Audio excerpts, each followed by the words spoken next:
Avui toca classe de llengua, Cochinelo? No, amic.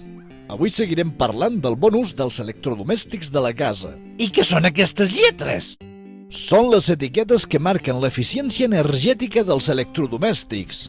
Van ordenades de la lletra A per als aparells que consumeixen menys energia fins a la lletra G, per a aquells que en consumeixen més. Ben pensat!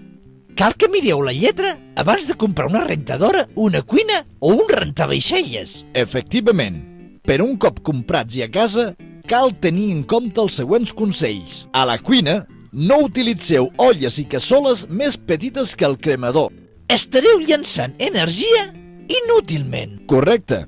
I a més cal cuinar sempre amb tapa per aprofitar totes les calories. La rentadora i el rentavaixelles s'han d'utilitzar sempre a la màxima càrrega, oi, Gucci? Sí, senyor, però no s'han de sobrecarregar en excés. En el rentavaixelles no s'han de sobreposar les peces una damunt de l'altra perquè si no les hauríem de tornar a rentar. Un rentavaixelles ben utilitzat pot ser molt més econòmic que rentar els plats a mà. La cuina és un espai de gastronomia i plaer, on també pots ajudar a estalviar energia. T'hem donat 4 consells fàcils de fer.